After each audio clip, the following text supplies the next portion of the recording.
Hey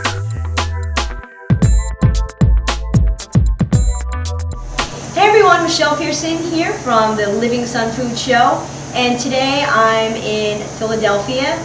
We are at Sazon restaurant, which is the only traditional Venezuelan restaurant in the state of Pennsylvania.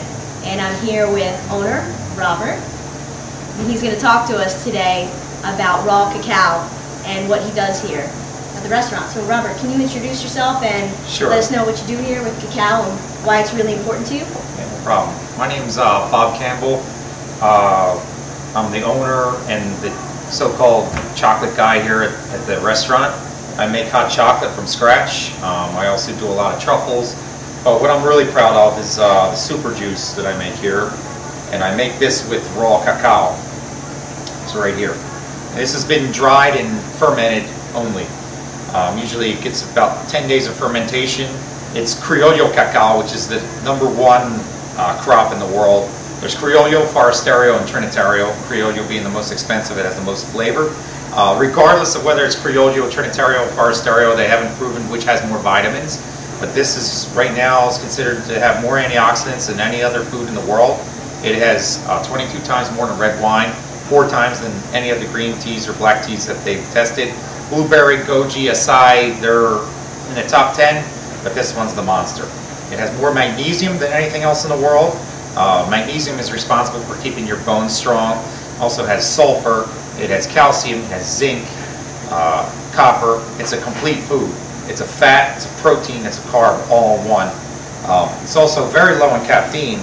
I'll show you a roasted one here. You take the shell off. That one fell apart. But you can get in a little closer so we can see this. Yeah, if you take the shell off of the bean here, this is what contains the majority of the caffeine, which is actually less than decaf coffee here. But you can consume the shell. It's high in fiber. It's just roughage. They're actually using this now in companies that burn. It actually produces like a long burn. They're mixing it with like carbon and everything, and they're using it as an energy source. This here, though, the bean does still retain a little bit of caffeine, but it's a big misconception that chocolate's high in caffeine. It's not true. Merck's doing a study right now, whereas chocolate, the closer you keep it to the root raw, the better for you vitamin-wise. But they're doing studies on very dark chocolate, raw chocolate, and they're proving that it opens up your blood vessels, whereas caffeine, coffee, constricts your blood vessels. In Greece, they've also done a study on heart patients, people that have heart attacks, stroke victims, and they're testing these people on chocolate. I don't know if they're using raw, but I know they're using dark chocolate. They should be using raw. Can you tell our viewers what the difference is between raw cacao and cooked chocolate? Sure, like processed? Exactly. What makes this better than, say, like a Hershey bar or some of the more expensive ones like, Green and Blacks or Lindt or whatever? Well, everybody keeps talking about the chocolate bar, and I produce truffles myself and hot chocolates myself, which I try to keep them I don't overcook them, so I don't kill all the antioxidants. But if you just want to bypass that, it's the difference between raw broccoli and yellow broccoli that you get on a buffet line. Of course, you're going to get more vitamins from raw. So the purest you can find, forget about the bars. This is the best source of vitamins, because it hasn't been processed, it hasn't been cooked. Once you cook it, and once you process it, Dutch processed cocoa that most chocolatiers are using, what they do is they alkalize it. Once you alkalize cocoa powder, first of all, cocoa powder, I don't believe this either. They say, oh, cocoa powder, hot cocoa is better for you than hot chocolate. That's crap. Cocoa butter actually has good fats in it. It's kind of like olive oil. It lowers your cholesterol, if anything. So it's like avocado, olive oil. They are not bad fats. They're actually good for you. It's good for your skin and everything.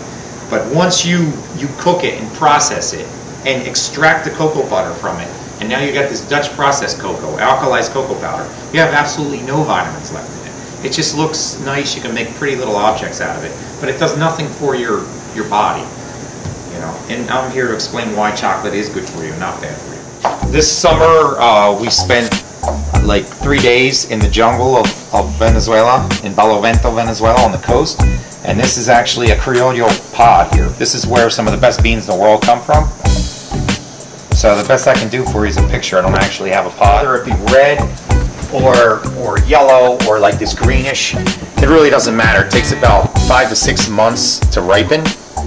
Then they cut them off the tree here, and they actually just grow out of the tree. They grow off the branches as well. And they slice them open, and the actual pulp looks like that. It's like a white fish-like pulp. It doesn't yield much fruit. The majority of it is the skin of the pod and then the seed itself. And then once they ferment the seeds, they lay them out here.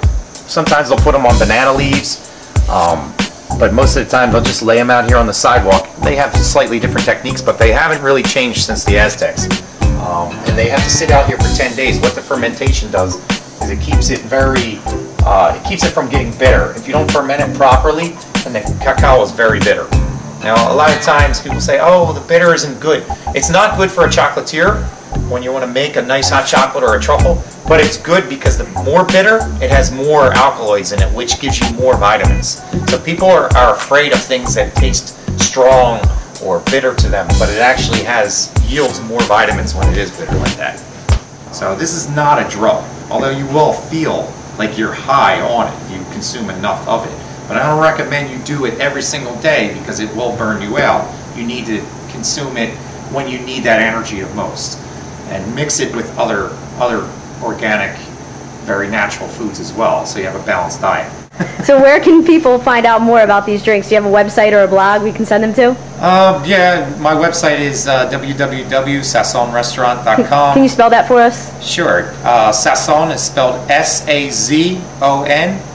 And then restaurant. Restaurant, yeah, you can figure it out. We would hope you know how to spell that by now. With this, people, you don't want to just drink something like this and sit there and watch TV. You want to go out, take a walk.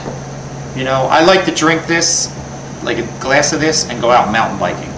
You know, I'm the type of person, I'm a highly energetic type person. If I drink 2 glasses of this, I'm not going to be able to read or focus. So I like to be outside and give me some kind of real stimulation, like real life stimulation. And I feel like hyper aware, very energetic, oxygenated. It's amazing.